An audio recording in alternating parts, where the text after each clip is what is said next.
Hello, friends.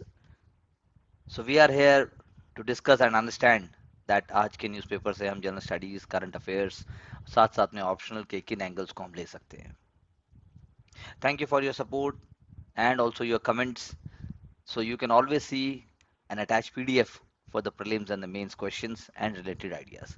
कोशिश है कि ना सिर्फ सारे फैक्ट दिए जाएं बल्कि ये कोशिश भी है कि आपको फैक्ट्स खुद इकट्ठे कैसे करने चाहिए उसके लिए भी आपको एक प्लेटफॉर्म प्रोवाइड किया जाए, आपको इनकलकेट किया जाए वो habit. Nothing comes just by shortcut. So the goal is that examination comes under your control. That is why we also run different kind of courses, different kind of guidance programs, and also series of actions. चलिए शुरू करते हैं. That's why do like, share, and subscribe our channel to be the best and to get the best. The first topic is talking about that how China and Indian troops are going to disengage with each other. एक 5 step process उन्होंने बताया कि ये 5 step process है. जैसे ही ये 5 step process complete होता है तो अपने आप चीजें नॉर्मलाइजेशन की तरफ बढ़ती है. इससे बॉर्डर डिस्प्यूट खत्म नहीं हो जाता, बाउंड्री डिस्प्यूट खत्म नहीं हो जाता, लेकिन इमीडिएट जो और रेमिफिकेशंस हैं वो जरूर आपके कंट्रोल में आ जाते हैं. तो इससे हमें पता लगता है कि इंटरनेशनल रिलेशंस के अंदर, जनरल स्टडीज के इंटरनेशनल रिलेशंस के क्वेश्चंस के अंदर we can always talk about कि भाई there is a defined process, और उस प्रोसेस के अंदर आप बोल सकते हैं कि वो the troops will be returning to their, अपने अपने साइड पे आ जाएंगे, सारे टेम्परेरी स्ट्रक्चर्स को डिसमेंटल कर दिया जाएगा, लैंड फॉर्म्स जो एरिया है वो रिस्टोर हो जाएंगे, और जो अपनी अपनी पोजीशंस हैं उसके आगे आदमी नहीं बढ़ेगा. इससे फिर पॉलिटिकल डेवलपमेंट्स होंगे और जैसे ही आप आगे जाएंगे. बहुत ही अच्छा एक ऐड भी है कि इंडिया ने 200 करोड़ जो है कोविड जैब्स, कोविड वैक्सीन लगाए, और उसका यहाँ पर एक छोटा सा सेलिब्रेशन भी शो किया गया है. अनदर वेरी इंपॉर्टेंट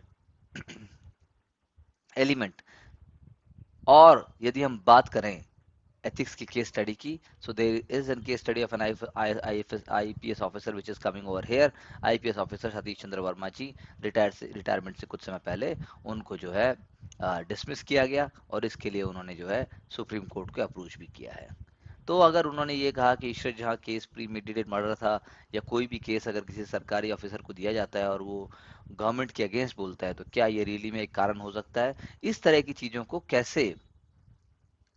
चीज़ों को कैसे हैंडल किया जाए ताकि सरकार जो है अ, वो भी राइट हो और जो कंसर्न ऑफिसर है वो भी डिमोरलाइज ना हो. ये एक आप कोई सिस्टम सोचिए, ये आप सोचिए कि कैसे टर्म्स का आप यूज़ करेंगे, या इसके लिए कोई और वेस्टेड इंटरेस्ट है जिसको हम देख नहीं पा रहे हैं. ये एक सोचने की बात है. Delhi is going to host G20 summit, MEA ने कंफर्म किया, गवर्नमेंट ने कंफर्म किया. India, Indonesia and Brazil will form a troika. ये एक ऐसा ट्रोइका यानी एक ऐसी तिकड़ी बनाएंगे जो फर्स्ट होगी पहली डेवलपिंग नेशंस के लिए. G20 is not just about broad macro economic policy, but G20 जो है today talks about trade, it talks about development, it talks about energy, it talks about environment, it talks about climate change, corruption and so on. यदि आपसे बोला जाता है कि industry अपना investment क्यों बढ़ाए, कैसे बढ़ाए, तो उसके लिए आप क्या आइडिया सजेस्ट कर सकते हैं? How industry can increase their investment in the private sector? ऐसा वो कैसे करे? क्या स्टेप्स आपके हिसाब से उठाए जाने चाहिए कि MSMEs जो हैं उनको और ज़्यादा पॉजिटिव अप्रोच मिले? Let's go further. There is an advertisement which is talking about big learnings made easy. हमने पहले भी इसकी बात की है कि वाकई क्या बिग लर्निंग्स हैं, और बिग लर्निंग्स है तो इजी कैसे हो सकती हैं. आप सोचिए आपकी बिग लर्निंग्स अपने आप इजी कैसे हो सकती हैं ताकि आप सक्सेस की तरफ बढ़े. अभी अभी हमने IPS ऑफिसर के केस स्टडी की बात की. That's what we were talking.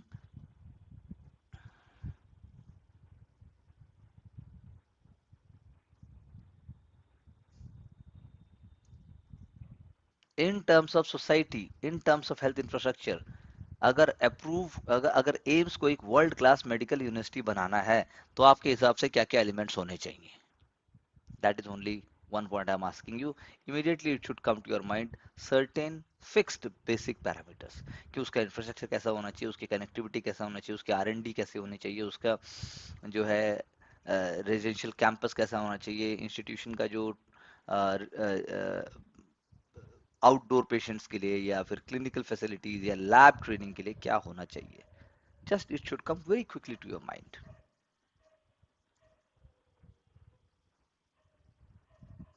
Power Grid Corporation of India. What is PGCIL? What is its role? It is here giving you, an example that कि काइट या मांझे से फेटल ह्यूमन और animal फेटिलिटीज हो सकती हैं, और वो यहाँ बता रहा है, जगह के नाम भी बता रहे हैं कि जहाँ जहाँ पर इसे चांसेस हैं, जो रिवर बैंक के किनारे हैं, महारानी बाग, चिल्ला गांव, नानकपुरा, आईटीओ, पांडव नगर, दिल्ली की बात हो रही है, पर सिर्फ दिल्ली ही क्यों, ऐसा इंडिया के बहुत सारे शहरों में या बहुत सारे इलाकों में ऐसा हो सकता है.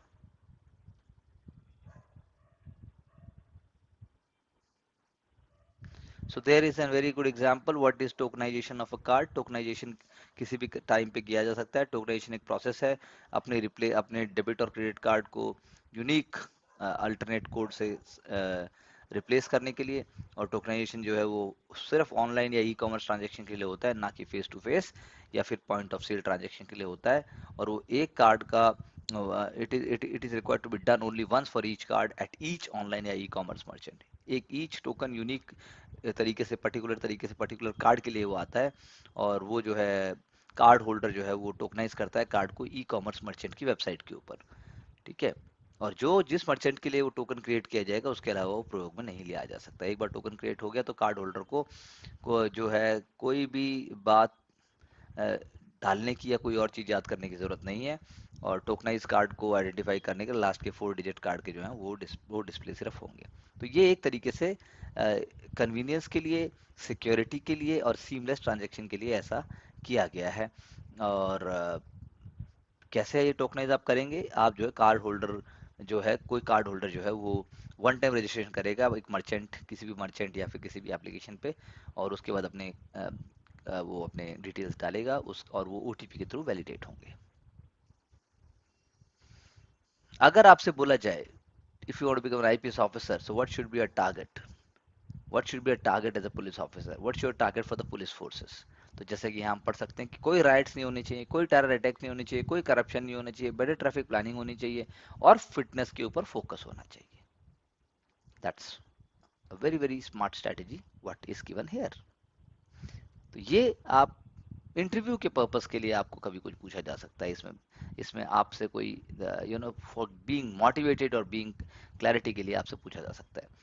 List of essential drugs update की गई है. NLEM, that is national list of essential medicine है. ये क्रिएट किया जाता है ताकि रेशनलाइज किया जाए कुछ ऐसे ड्रग्स के यूसेज को जो हमारे लिए बहुत इंपॉर्टेंट हैं और उसको greatest number of people use करते हैं. It's a very beautiful definition given over here. You can always use it in the mains examination for writing.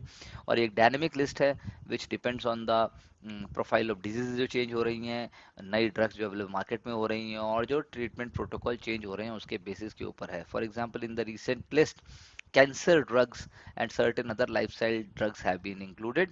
Anti-cancer therapy, newer TB drugs, they have been added. So this is a very very positive and a dynamic concept. यहाँ पर prelims के लिए national list of essential medicine and जो उसके लिए related I should say जो body है उसका importance बढ़ जाता है.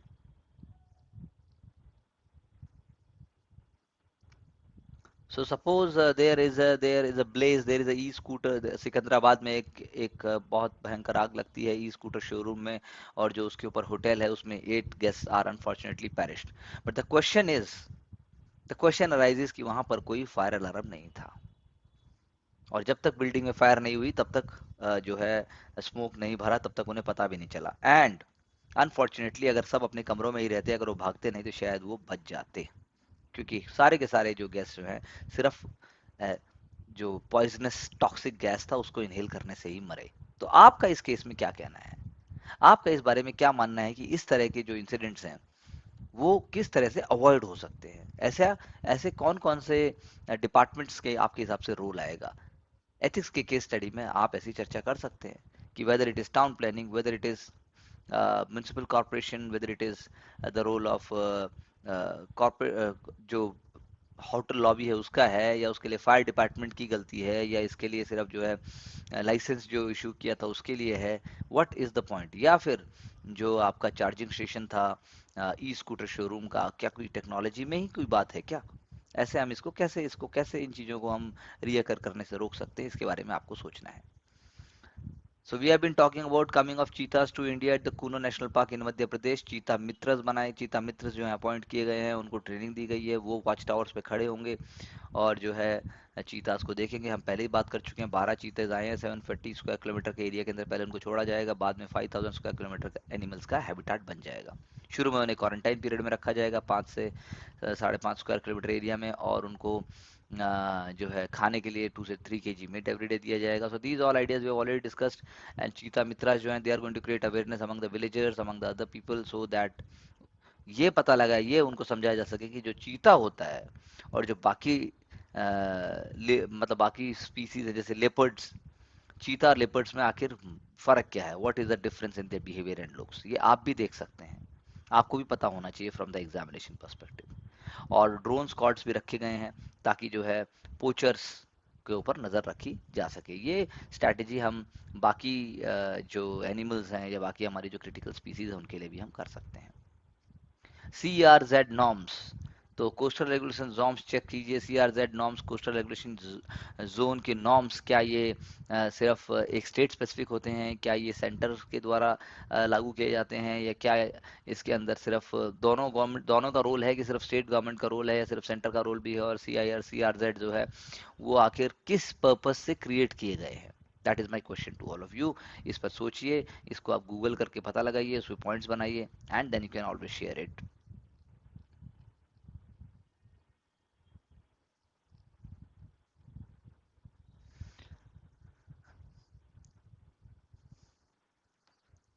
सो in terms of mains examination, क्योंकि क्रिस्पर कैस 9 पीटी के लिए ऑलरेडी पूछा जा चुका है, दोबारा भी पूछा जा सकता है, but then we have already made another separate video on CRISPR gene editing के ऊपर, लेकिन यहाँ मैं बात करूंगा कि इंडिया उसके लिए अपने आप खुद काम कर रहा है, और इंडिया ने जो है सिकल सेल एनीमिया, उसके लिए इसके थेरेपेटिक सॉल्यूशंस के लिए India is already been working. अब और उसके लिए सेल जो है पेशेंट के एक्सट्रैक्ट करे जाते हैं और जीन्स को एडिट किया जाता है लेबोरेटरी के अंदर, और बाद में जो है उन जीन्स को कोरिलेट करने के बाद वापस से पेशेंट के अंदर इंसर्ट किए जा सकते हैं। तो सॉल्यूशन बना रहा है और जो है CSIR का जो institute of genomics and integrative biology, CSIR की जो लैब है, CSIR का जो इंस्टीट्यूट है, उन्होंने इंडिजियस से डेवलप किया है CRISPR based therapeutic solutions for sickle anaemia, और जो कि अभी क्लिनिकल ट्रायल्स के लिए आगे जा रहा है। अगर हम बात करें तो Cas9 enzyme which is there in front of you in the screen, on the screen, please watch it carefully. सबसे पहले टारगेट जीन आप देखिए कि जो जो जीन को टारगेट किया जाता है कि ये है भाई, तो साइंटिस्ट जो है एक पीस ऑफ आरएनए लेते हैं, उसको मैच करते हैं डीएनए के साथ जिसको एडिट करना है, तो इसको कहते हैं गाइड आरएनए। उसके बाद उसको बाइंड कराया जाता है, जो एंजाइम बाइंडिंग एंजाइम है, binding enzyme is Cas9। Cas9 is a binding enzyme, और ये बाइंडिंग एंजाइम जो है वो टेम्परेली डीएनए के उस सेक्शन को खोल देता है या उगाड़ देता है। उसके बाद जो है गाइड आरएनए मैच अगर कर जाता है उस डीएनए के साथ, तो Cas9 एंजाइम जो है दोनों स्ट्रैंड को काट देता है, जो डबल हेलिक्स स्ट्रक्चर है आपके डीएनए का उसको काट देता है। और काटने के बाद जो है डीएनए फ्रेगमेंट Cas9 ने काट दिया, रिपेयर कर दिया एडिटेड सेक्शन के साथ, और अपने आप जो है फिर वो रिपेयर और एडिट होकर जो है वो जो ब्रोकन पार्ट है उसको फटाफट से similar looking unbroken piece of DNA वहाँ पे स्टिच कर देता है। तो इसीलिए कब कम मतलब अच्छी, हमने पहले भी बात की थी, जो clustered regularly interspace short palindromic repeats जिसको कहते हैं, ऐसी क्रिस्पर का आपको फुल फॉर्म पता होना चाहिए। तो ये जो है ये एक तरीके से clustered and repetitive sequence of DNA की अप्रोच है, जो कि बैक्टीरिया में सबसे पहले पाई गई थी। एडिटिंग और मॉडिफिकेशन की जाती है जीन सीक्वेंस की, जो ताकि ताकि एलिमिनेट किया जा सके जो चीज़ नहीं चाहिए, और स्पेसिफिक प्रॉपर्टीज ऑर्गेनिज्म की जो है वो यूज़ की जा सके। कोई नया डेवलपमेंट नहीं है, पहले से डिकेड से यूज़ किया जा रहा है। एग्रीकल्चर में पहले यूज़ किया जाता था, जहाँ पे जेनेटिक मॉडिफाइड वेरिएंट्स हमने यूज़ किए, हमने बनाए, और अब जो है नए जीन को इंसर्ट करने के लिए इसकी बात की गई। तो पॉइंट इज दैट कि डिफरेंट ज़रूर है, ये सिंपल भी है, लेकिन ये एकदम एक्यूरेट हम ऐसा नहीं कह सकते, क्योंकि यहाँ पे किसी नए जीन का आउटसाइड से आप इंट्रोडक्शन नहीं कर रहे हैं। ये मैकेनिज्म जो है अक्सर आप इसको कह सकते हैं कट कॉपी पेस्ट या फाइंड और रिप्लेस फंक्शन के साथ आप कह सकते हैं। बैड स्ट्रेच जो डीएनए सीक्वेंस में है जिससे डिजीज होती है उसको काट दिया जाता है, रिमूव कर दिया जाता है, और करेक्ट सीक्वेंस के साथ दोबारा से लगा दिया जाता है, करेक्ट सीक्वेंस लगा दिया जाता है। तो यानी कि एक टूल है ये, वो जो है एक तरीके से आप कह सकते हैं कि बायोकेमिकल रोल हुआ सेल्फ स्पेसिफिक प्रोटीन और आरएनए मॉलिक्यूल्स के साथ। तो टेक्नोलॉजी एक्शन में है, obviously there are so many diseases, so many unpredictable things. हमने पहले भी बात की थी, सिकल सेल एनीमिया है, आई डिजीज है, कलर ब्लाइंडनेस है, कैंसर है, एचआईवी है, लीवर एंड हार्ट डिजीज है। ये सब के सब पॉसिबिलिटीज ओपन करते हैं कि इनके सॉल्यूशंस निकले जा सकते हैं और निकाले जाने भी चाहिए। That is what we have to see. On my left hand side on the screen, अगर हम जनरल स्टडीज पेपर 2 की बात करें, जनरल स्टडीज पेपर 2 के अंदर अगर हम अनएम्प्लॉयमेंट की बात करें, तो centre for monitoring Indian economy ने भारत में सारे स्टेट्स का बताया आपको कि सीएमआई बता रहा है कि किस स्टेट में मैक्सिमम अनएम्प्लॉयमेंट है। तो आप उस state specific topology, state specific geography, state specific जो उसकी इंडस्ट्रियल डेवलपमेंट के हिसाब से आप सोचो कि वहां पर इतनी अनएम्प्लॉयमेंट क्यों है, कितना उसका पॉपुलेशन होना चाहिए, कितनी वर्किंग पॉपुलेशन, और ऐसा क्या है। This is just some point to ponder for you.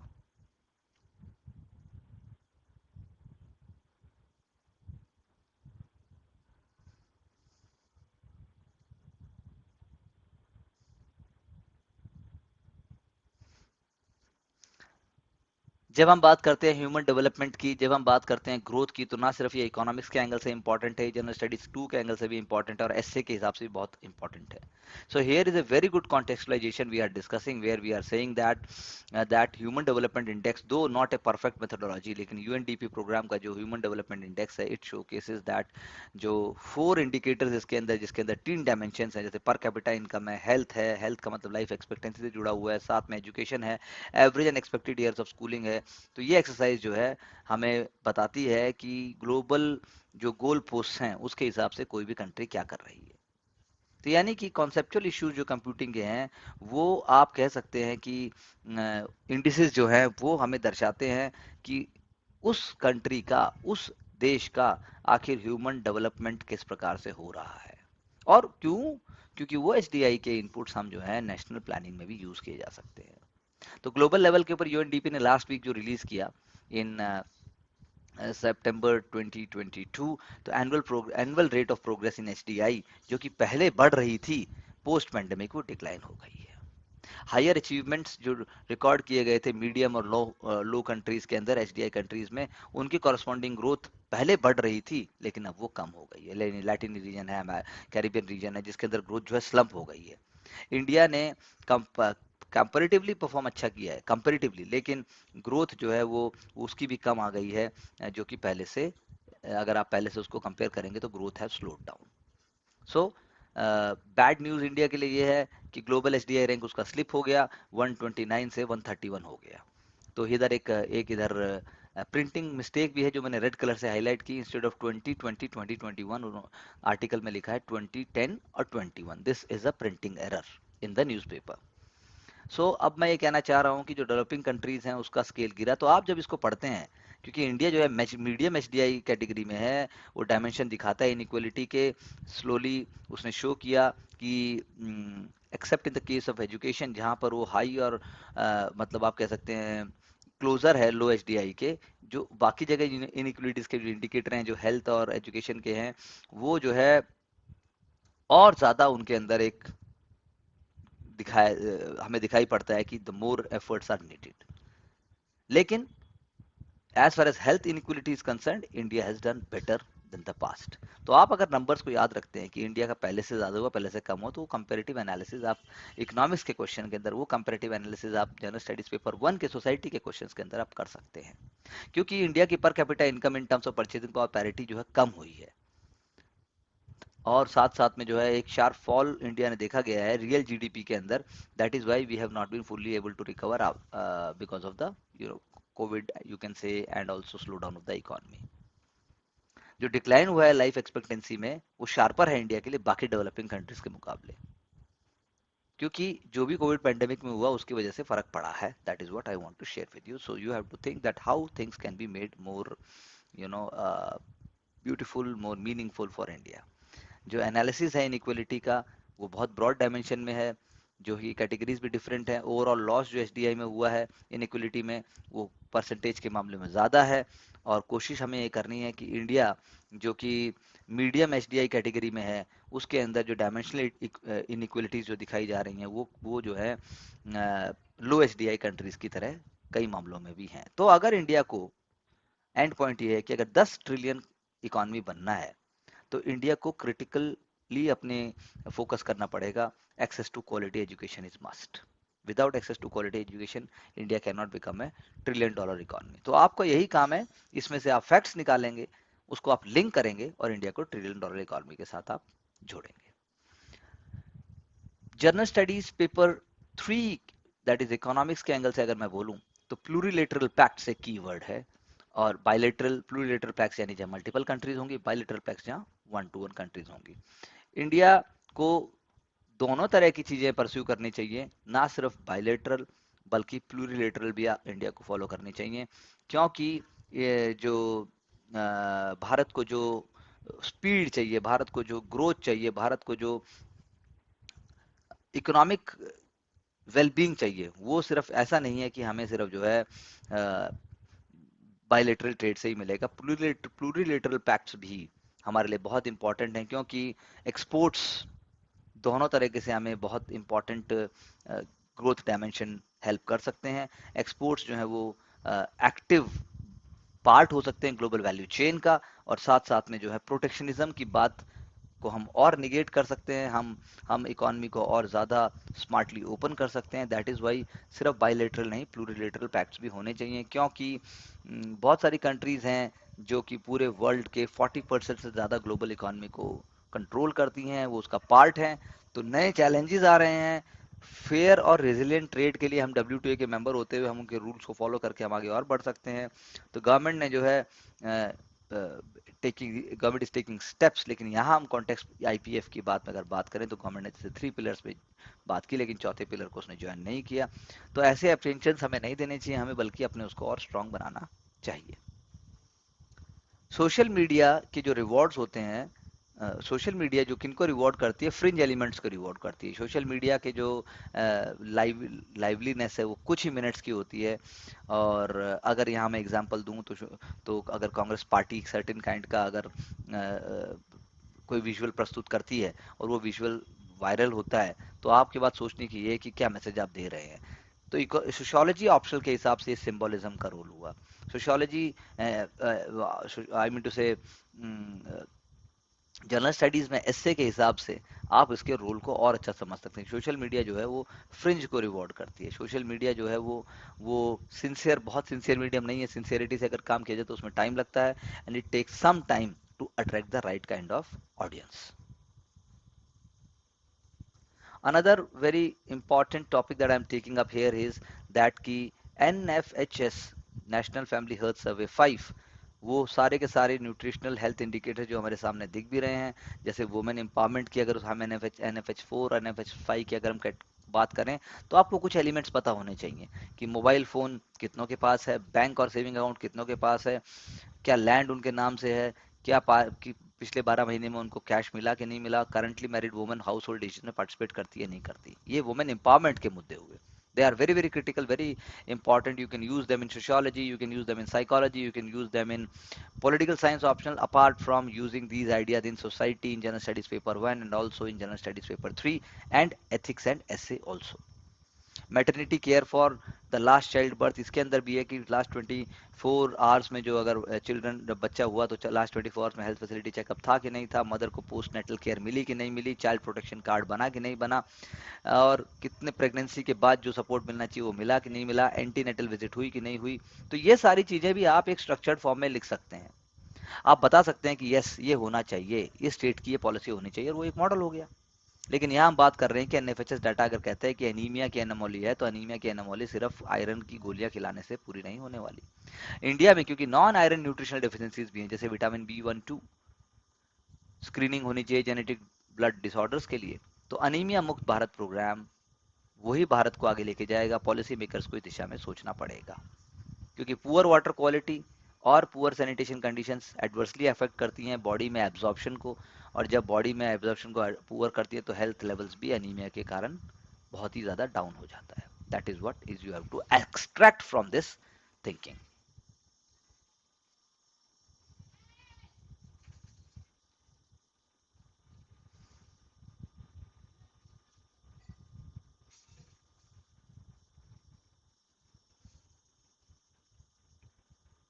There has been recently a book from the prelims perspective. I'm saying recalibrate changing paradigms by Finance Commission Chairman R.N.K. Singh and P.K. Mishra, who was Principal Secretary to the Prime Minister of India. Moonlight एक concept होता है जिसके अंदर company जो है एक employ एक ही time पर दो दो प्रोजेक्ट्स ले लेता है. एक कंपनी का प्रोजेक्ट लेगा, एक दूसरी दूसरी कंपनी का प्रोजेक्ट लेता है. तो IT sector is not promoting no two timings, no moonlighting concept, and it is very very clear about it. Again, one more prelims fact is that SEBI chairman, ex former SEBI chairman Damodaran साहब के under में जो है एक committee setup, एक high level panel setup किया गया to look into VC and P investors, जो वेंचर कैपिटल और पीई जो इन्वेस्टर्स हैं उनके वेलबीइंग और उनके कंसर्न्स को सोचते हुए ये पैनल बनाया गया है. Ukraine wants to take up all the territories, retake all the territories from Russia, and it is asking Western world to give it arms. तो ये एक सोचने वाली बात है. आप मैप को ध्यान से देखिए और देखिए कि क्रीमिया और उसकी लोकेशन आपको पता होनी चाहिए. Secondly, from the prelims perspective you must know कि जो नागोर्नो काराबाह जो इशू है वो कौन सी दो कंट्रीज के बीच में है, ये आपको पता होना चाहिए. और ये हॉस्टिलिटीज में आपको पता होना चाहिए कि रशिया किसका सपोर्ट कर रहा है. Similarly FATF, that is financial action task force, एक ग्लोबल वॉचडॉग है टेरर फाइनेंसिंग के लिए, मनी लॉन्ड्रिंग के लिए. वो जो है उसका एशिया पैसिफिक जो ग्रुप है जो कि सिडनी में बेस्ड है, वो पाकिस्तान को चाहता है कि जब तक वो सारे के सारे जो 11 ग्लोबल गोल्स जो उसके हैं वो जब तक पूरे नहीं करता तब तक उसको वो ग्रे लिस्ट से नहीं हटाएगा.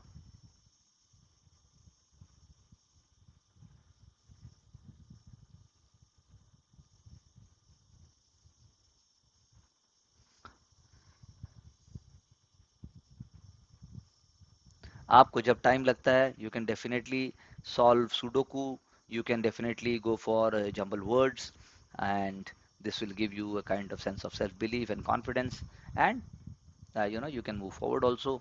uh, Finally, in terms of sports, I'm saying that BCCI is asking कि हमें जो है कूलिंग पीरियड बीच में मत दो. हमें हमारे चेयरमैन मतलब हमारे सेक्रेटरी और जो प्रेसिडेंट हैं उनको हमें जो है एक और टेन्योर देना चाहिए. तो supreme court is discussing about this कि what should be done, and you must also keep an eye, this is part of reforms in the sports. So this is all for the day. Thank you very much, and do share, like and subscribe our channel. Do write on your own, and for all comments and all answer, please get back with all confidence and happiness. Thank you very much. Wishing you all the best.